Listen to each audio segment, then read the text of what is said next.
16 जुलाई 2012 कसड़ी घाट। 4 दोस्त अनिकेत, साहिल, राजीव और अमित एक रात मुंबई वापस लौटत रहले ह। उ सब हॉलीडेज एंजॉय करे के बाद वापस अपने होम टाउन लौटत रहले ह। अरे यार, कभी रास्ता खत्म होई। 2 घंटा से यही रास्ता पे भटकतानी। बैठे बैठे कमर में मोच आ गइल बा। हाँ यार साहिल, तोरा के ई रास्ता के बारे में कुछ पता बा का? कि ऐसे ही गाड़ी घुमावताड़ा? पता ना यार, यूजुअली दिन में तो ये रास्ता जल्दी कट जाला। पता ना ई बेर ऐसन का होखता। अच्छा, ई का बहाना है? तोरा कहे के मतलब बा कि राती के ई रास्ता अपने आप लंबा हो गई है? नहीं, हमार कहे के मतलब ई ना है। हम रात में अब तक ई रास्ता से सफर नइखे कइनी। दिन में 2 से 3 बार एजा से गुजरल बानी। रात के एक्सपीरियंस तो हमहू नइखे। अच्छा, तब बिना एक्सपीरियंस के ही ते रात के 12 बजे ई रास्ता के चुन ले बाड़े। वो अभी आपस में बात करत रहले कि तबे उनका पीछे से कोनो ट्रक के तेज हॉर्न सुनाई दिहल। वो ट्रक लगातार उनका गाड़ी के ओवरटेक करे की कोशिश करत रहली है। कैसन ड्राइवर बा, पी के गाड़ी चलावताड़े का? इतना में तो वो ट्रक इनका गाड़ी के एक तेज टक्कर दिलस और लगातार हॉर्न बजावत रहल। साहिल, साइड दे ओकरा के, लागत आई हमनी के मारे के इरादा से आइल बा। साहिल ओकरा साइड दे देवेला और वो गाड़ी सीधा आगे निकल गई। तू लोग वो गाड़ी के देखला? ऐसा लगता जैसे खंडर से निकाली होके। ऐसा लगता 200 साल पुराना ट्रक रहल। वो लोग ये इंसिडेंट से घबरा गए रहले। तकरीबन 10 मिनट बाद गाड़ी एक पुराना कब्रिस्तान से गुजरत रहल। वो हाईवे पे एगो कब्रिस्तान भी रहल है। गाड़ी जैसे ही वो कब्रिस्तान के नजदीक से गुजरल, उनका कबर के पास उहे पुराना ट्रक देखान जौन थोड़ा देर पहले उनकरा जान के दुश्मन बन गई रहे। साहिल, गाड़ी रोक, वो देख। अरे, ये तो उहे ट्रक बा जौन हमनी के परेशान करत रहली। तो दोस्तों, का इरादा बा? हमरा लगता हमनी के एक बार जाके देखे के पड़ी कि असल में माजरा का बा। तू पगला गेल बड़े का? आधी रात में कब्रिस्तान में जाए के बात करत आड़े? अरे मरे के बका? अमित उनकरा के ओजा जाए से रोके की कोशिश करे लागल, लेकिन तबे उनका वो ट्रक से एगो आदमी उतरत देखान जे काला पोशाक पहिरे रहल और ओकरा सर पे एक हैट रहल। वो लगभग 7 फीट लंबा और हट्टा कट्टा रहल। ये देखकर न जाने काहे सबके उत्सुकता और बढ़ गई और अमित के अलावा सभी उ आदमी के बारे में पता लगावे खातिर उत्सुक हो गईलन। अमित के भी मजबूरन उनकरा संगे जाए के पड़ल। भला उ अकेला रह के का ही करत हो जा। टॉर्च की रोशनी में चारों जब उ ट्रक के नजदीक एक दीवार के पास पहुंचलन तो उनकर दिल बैठ गई। उ लोग जौन देखलन ओकरा के देखे के बाद उ लोग के रोंगटा खड़ा हो गई। उ लोग देखलन कि एक ट्रक ड्राइवर यानी उहे नकाब पोश आदमी उहमे कबर खोद कर लाश के निकलस और ओकरा बेरहमी से खाए जात रहल। वो जिस्म के हर एक अंग के निकाल निकाल के बड़ा गंदा तरह से खाए जात रहल। भाई, ये कौन राक्षस है? निकला जल्दी एजा से। हड़बड़ाहट में वो सभे एक साथ भगलन, लेकिन अमित इतना डरा गईल कि वो हिल भी नहीं खे पाइल। कदम के आहट सुनकर वो शैतान के पता चल गईल कि केहू ओकरा ऊपर नजर रख लेबा। यही खातिर वो सीधा पीछे पलटा और पलटते ही ओकरा ओजा 3 लड़के भागत और एक अकेला अमित खड़ल दिखान। वो शैतान अमित के पास पहुंचल और वो शैतान सीधा अमित के गला पे वार कैलस और 21 वार में अमित के दर्दनाक चीख निकलल और एकरा साथ ही अमित के कहानी उहें खत्म हो गई। लेकिन एकरा बाद के नजारा एकरा से भी भयानक होए वाला रहल। भागा सब जल्दी गाड़ी के तरफ, रुके हम मत। सबे गाड़ी के तरफ भागे लगले और फाइनली गाड़ी के पास पहुंच गईलन और गाड़ी में बैठ गईलन। ऊ शैतान अबले उनकरा पीछे नईखे भागल रहे, बल्कि दूर से खड़ल उनकरा के घूरत रहल। साहिल का करत आड़े, जल्दी स्टार्ट कर। अब गड़िया स्टार्ट ही नहीं थे हो तो हम का करी, कोशिश तो करते बानी। साहिल गाड़ी के स्टार्ट करे के पूरा कोशिश करत रहले है, लेकिन ओकर कार स्टार्ट ही नहीं खे होत रहल।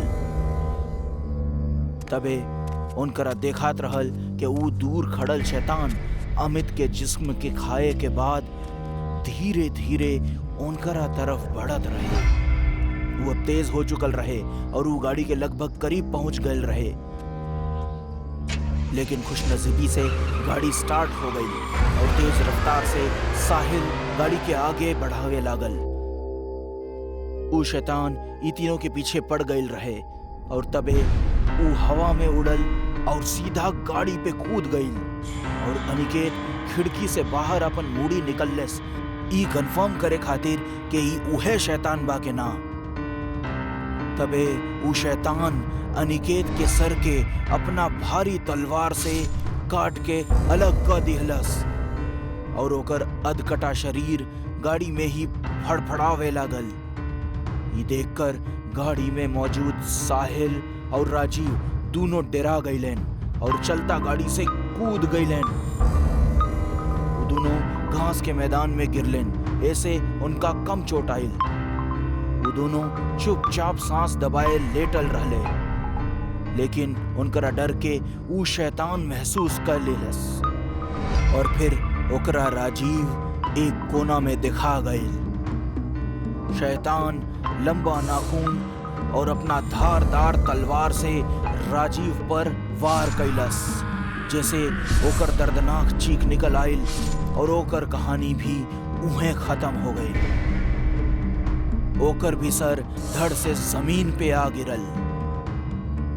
वो शैतान साहिल के ना देख ले रहले और साहिल भी राजीव के मौत के वक्त ओजा से भाग गईल रहे। यही वजह से साहिल बच गईल रहे। 16 दिसंबर 2012 के रात कसेड़ी घाट हाईवे पे जौन हादसा उनकरा संगे घटल, उसे हमनी सबके ई सीख लेवे के चाहिए कि अंधेरी रात में भुतहा रास्ता से गुजरे के अंजाम कितना खतरनाक हो सकेला। कहल जाला कि ऊ भुतहा सड़क के कहानी में एक शैतान है जो हर रात 12 से 3 के बीच अपना पुराना खतरनाक ट्रक से अपन शिकार के पीछा करेला और ओकरा मार कर कब्रिस्तान में दफन कर देवेला और अगला रात ओके उहे कब्र से निकाल के ओकरा जिस्म के टुकड़ा के खावत रहले, जैसे ऊ अमर रह सके। आज के कहानी राजस्थान के जिला खेजड़ी के है। कहल जाला कि ए जिला में एगो ऐसन पोस्ट ऑफिस है जौन सालन से वीरान पड़ल बा, लेकिन आज भी उहाँ एगो चौकीदार पहरा देवेला। लेकिन ई चौकीदार इंसान नहीं, जी हाँ, चौकीदार के भूत। आई सुनल जाओ। ता दोस्त लोग, आपन अगला प्रोजेक्ट उहे पोस्ट ऑफिस वाला कहानी पे करल जाई। लोगन के भूत प्रेत में वैसे भी बड़ा दिलचस्पी रहेला। अगर ए पे एगो डॉक्यूमेंट्री बनी ता अच्छा फायदा होगी। बात तो तहार बिल्कुल सही बा, लेकिन हम सुन ले बानी वो पोस्ट ऑफिस के अंदर केहू जा ही न सकेला। अगर केहू जाला त वहाँ चौकीदार के भूत वो आदमी के गला काट देवेला। बस यह रास्ता है जौन हमने के बाहर लावे के बा।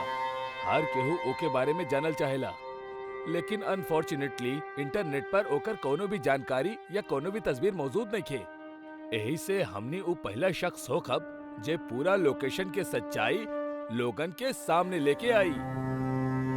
हाँ, से शायद प्रोडक्शन वाला हमनी के प्रमोट भी कर दी है। बिल्कुल दोस्त लोग, तब बस इंतजार करा कल रात के। जितना जल्दी हो सके अपन काम खत्म करके एक पब्लिश कर दिया जाई। अरे लेकिन इतना जल्दबाजी करे के का जरूरत बा? और वो सीधा कल। थोड़ा आराम से चलल जाओ। आराम से चल बा तब बॉस हमेशा के खातिर आराम दे देई। तोरा के तो पता ही बा, वो पोस्ट ऑफिस पे बहुत सा एजेंसीज के नजर बा।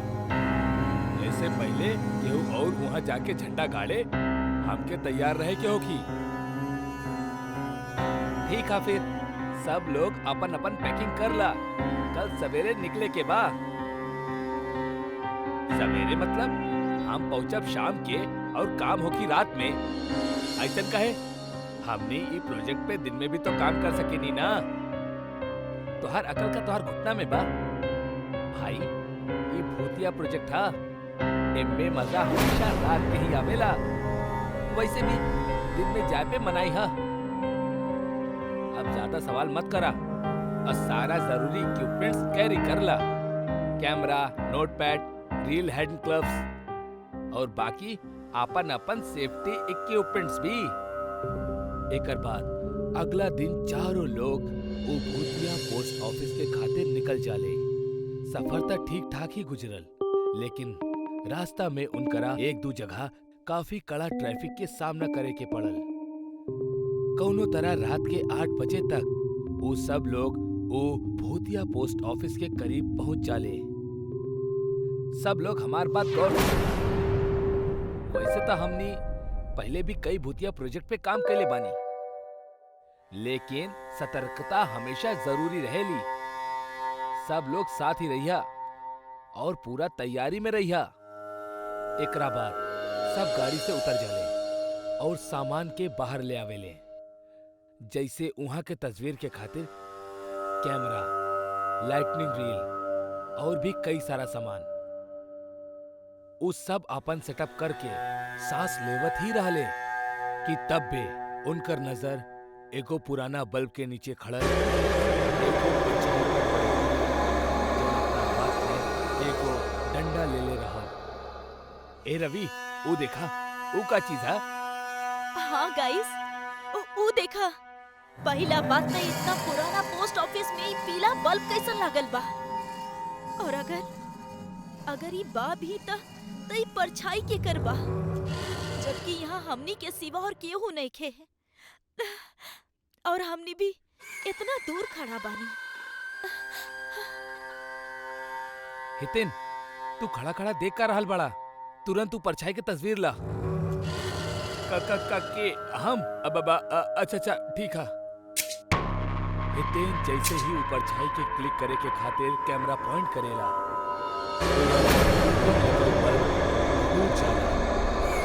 जैसे वो हल्का सा रोशनी भी चल जाली और गहरा अंधेरा छा जाला।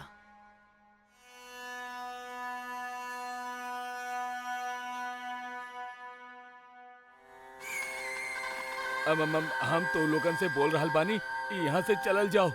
तोरा के मालूम बना, वो चौकीदार यहाँ आवे वालन के सर धड़ से अलग कर देवेला। सब लोग थोड़ा डर जाले, लेकिन रवि उनकरा के मोटिवेट करे लगेला और कहेला, हमनी सब इतना स्ट्रगल करके यहाँ तक पहुँचल बानी और आपका खाली हाथ लौट जाए? ना ना, बिल्कुल ना। लेकिन केहू भी रवि के बात ना सुनेला और सब पीछे हटे लगेले। तबे रवि बोलेला, गाइस डरा मत, हमरा पता रहल ई जगह हॉन्टेड हा, यही से प्रिकॉशन के तौर पे हम अपना साथ ही मैजिक स्टोन भी रख ले बानी, ये हमनी के रक्षा करी। चला अब अंदर चलल जाओ। वो मैजिक स्टोन के सहारे सब लोग पोस्ट ऑफिस के अंदर जाए खातिर तैयार हो जाले। धीरे धीरे वो सब लोग वो खंडर और इतना पुरान पोस्ट ऑफिस के अंदर दाखिल हो जाए। टॉर्च की रोशनी से सब लोग तुरंत वहाँ के डॉक्यूमेंट्स और इम्पोर्टेंट फाइल्स के खोज करब शुरू कर देवेले। हितेन अपन फोटोग्राफी के टैलेंट दिखावेला। वो जगह के तस्वीर के रिंग लाइट की मदद से कैप्चर कर लेवेला। कुछ समय तक सब कुछ ठीक चलत रहे, लेकिन तब पे अचानक उनकरा के कौनो आदमी के भारी कदम पटके के आवाज सुनाई देवे लगेली। सब लोग दीवार के कॉर्नर में छिप जाले सिवाय रवि के। रवि वहीचे डॉक्यूमेंट चेकिंग करे में लागल रहे। रिंग लाइट की रोशनी में हमके साफ दिखत रहे। ऊपर चढ़े के बाद में एगो धारदार हथियार जेके लेके और अगला ऊपर भाई रवि के सर के ओकर धड़ से अलग कर देवेली और ओकर गर्दन नीचे जमीन पर गिरल छटपटात रहे। ये दृश्य के देख के सबके पैरों तले जमीन खिसक जाए। सब लोग डर के मारे पूरी तरह कांपल शुरू कर देवेले। हितेन छिपल हाथ जोड़ के कांपत रहा। एक अगला ही पल चौकीदार के वहां से एकदम गायब हो जाला। सब लोग धीरे धीरे बाहर आ गए। बस मिल गई तू लोगन के खुशी। हम पहले ही मना कर ले रहनी यहाँ आवे खातिर, लेकिन तू जिद्दी लोग अब भुगता मरा सबके सब। गाइस, बाकी ये वक्त अफसोस के नहीं थे, बल्कि तुरंत यहाँ से निकले के बाद।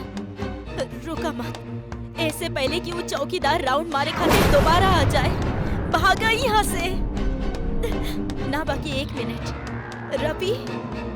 रवि अपना साथ कोनो मैजिक स्टोन लेके आयल रहे ना? तब पे उनका नजर वहाँ पड़ल वो पोटली पर पड़ेली जेकर अंदर वो मैजिक स्टोन रहल जो शायद उनकर जान बचा ले। वो लोग पोटली खाली करेले तो उनमें से महज मामूली पत्थर निकलेला, जैसे वो सब लोग समझ जाले कि रवि सिर्फ उनकरा के बहलावे के खातिर मैजिक स्टोन के बहाना बनौले रहा। सब तुरंत वहां से बाहर की तरफ भागल शुरू कर देते। लेकिन तब पे हितेन के जूता के लेस वही जे एगो कील में फंस जाला, जकरा हटावे के चक्कर में वो वही जे रुक जाला और जल्दी जल्दी अपना हाथ से अपन जूता के लेस के निकालल शुरू कर देवेला। लेकिन तब तक होकर दूसरा साथी वो भूतिया डाकघर से बाहर आ चुका रहल। वो सब लोग हितेन की आवाज दबावते सबने अपन जूता निकालेला और तुरंत बाहर के तरफ आवे लगेला। लेकिन तब भी बीच में उस चौकीदार के भूत आ जाला जो ठुकरा अपना पीछे पकड़ के अंदर खींच लेवेला। वो डाकघर से लगातार हितेन के चीख सुनाई पड़त रही, बहुत दर्दनाक चीख रही। ऐसे पहले कि वो चौकीदार के भूत बाहर आके दूसरा लोगन के भी वह हस्म करत, सब तुरंत वहां से भाग जावेले। आज भी वो डाकघर यानी पोस्ट ऑफिस में केहू भी न जाला, काहे कि ऐसन मानल जाला कि वो पोस्ट ऑफिस के 4 दीवारी में एगो चौकीदार के भूत भटकेला, जौन की मरे से पहले यही पोस्ट ऑफिस में चौकीदारी करत रहल। लेकिन एगो हादसा के बाद यही जगह पर मौत हो गई रहे, जौना वजह से ओकर आत्मा उहे डाकघर के 4 दीवारी में कैद होके रह गईल। यही खातिर जे भी वैजा अकेला गईल ओ वापस लौट के कब्बो ना आईल। मौत एगो ऐसन भयानक सच्चाई है जैसे आज तक केहू भी ना बच पौलस। लेकिन एगो और कड़वा सच इहो है कि सच्चाई मौत के बाद भी सामने आ सकेली। आज की कहानी 2 बहन के है जौन एडॉप्टेड चाइल्ड रहली। वो कब्बो भी अपना माता पिता के ना दिखले रहली और अपना जिंदगी के गोद लिया हुआ घर में गुजारत रहली। लेकिन जिंदगी उनकरा साथ ऐसन खेल खेलस जिनमें मजबूत खिलाड़ी भी हार मान जाओ। का कर रहल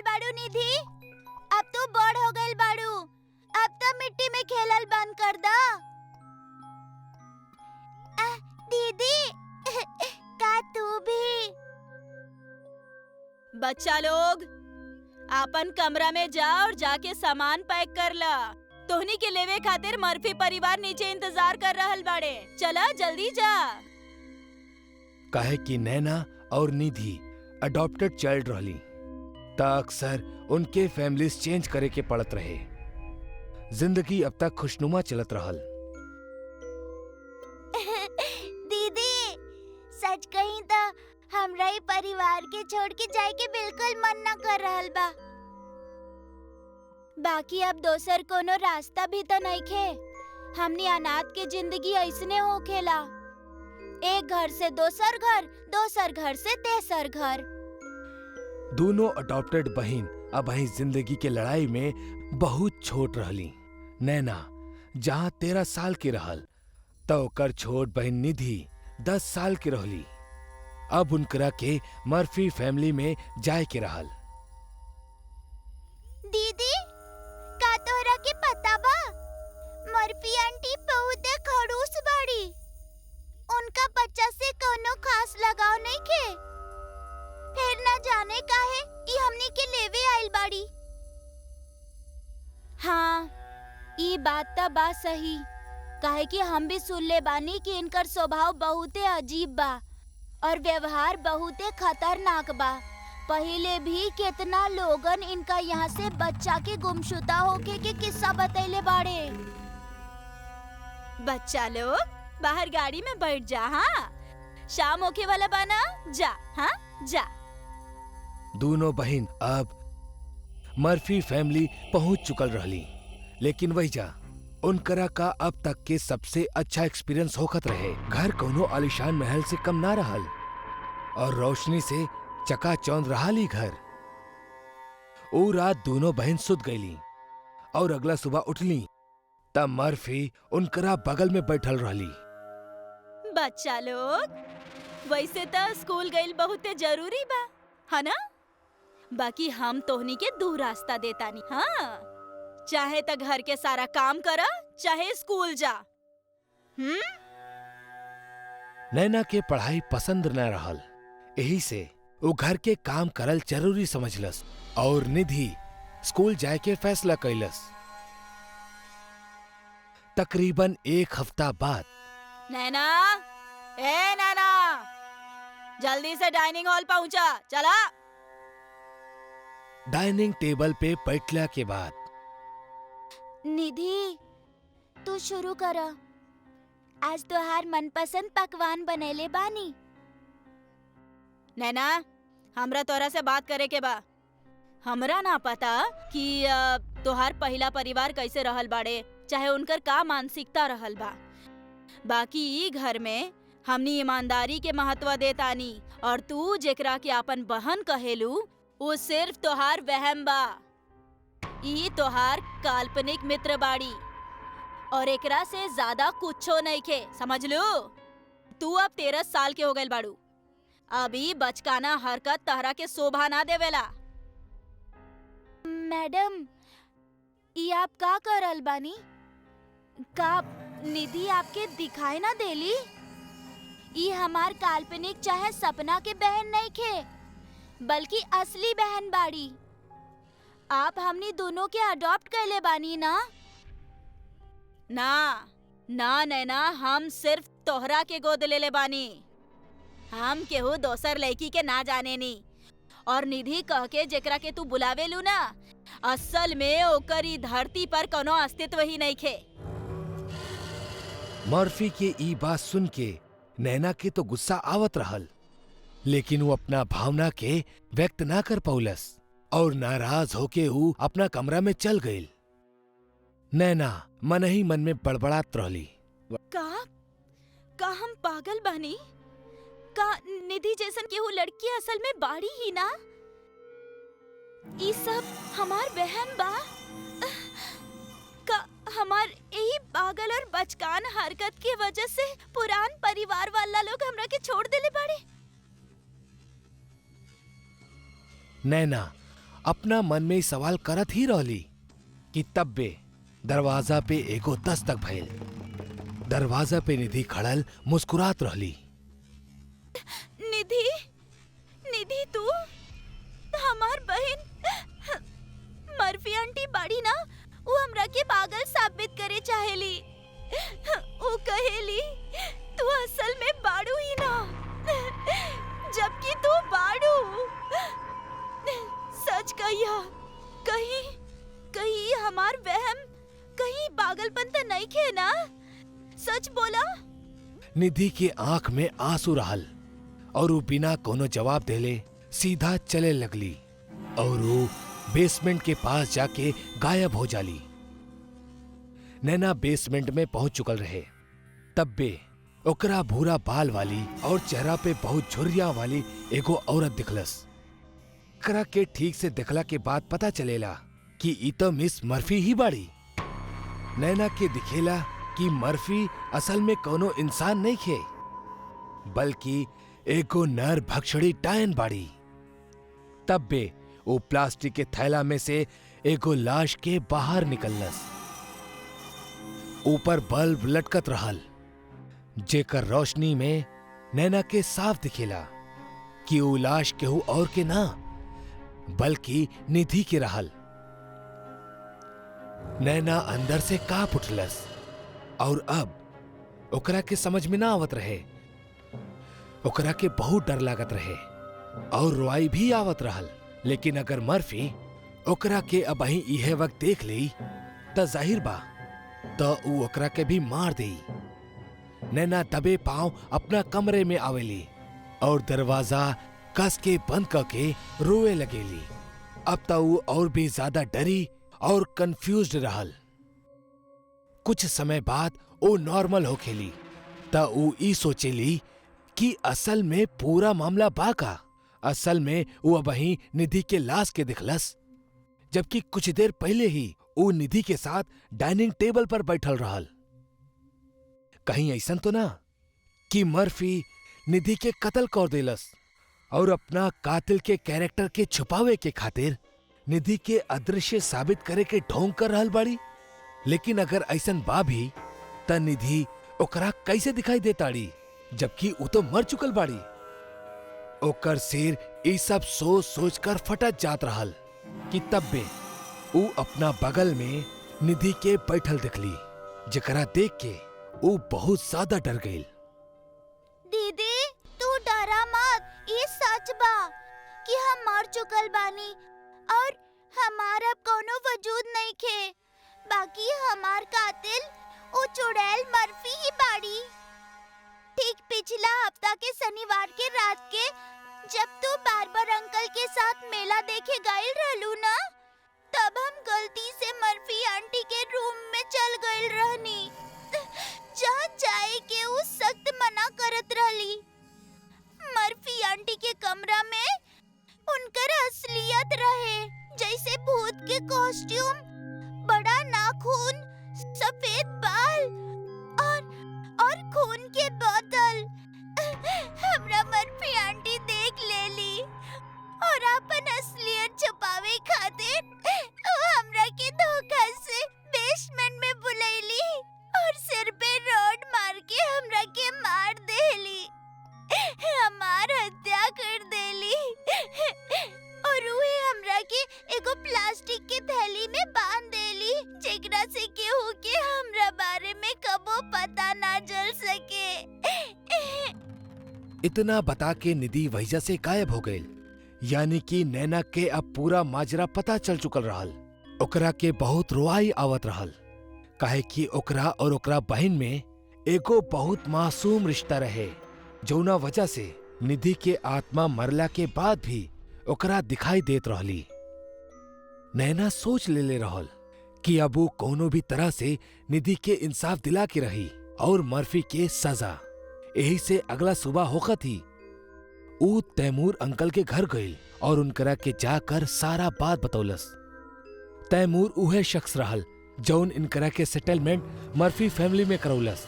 लेकिन एकरा बावजूद तैमूर भी मर्फी के असलियत से अनजान रहल। शाम के नैना तैमूर और पुलिस वालन के लेके मर्फी हाउस पहुंचलस और उनकरा बेसमेंट में उ लाश के दिखावे के खातिर ले जात रहली।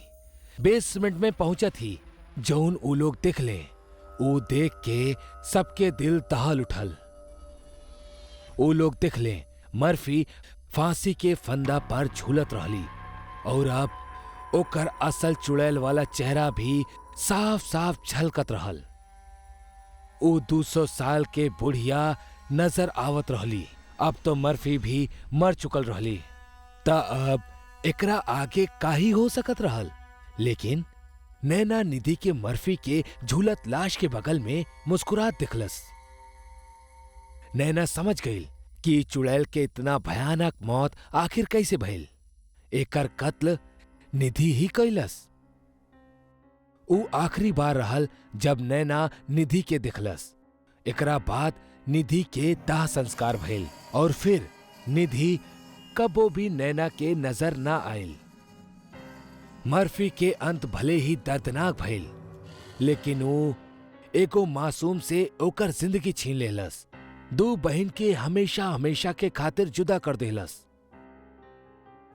आज एक घटना के बितले एगो लंबा समय हो गईल, लेकिन नैना आज भी उ घड़ी के याद करेली त डर जाएली।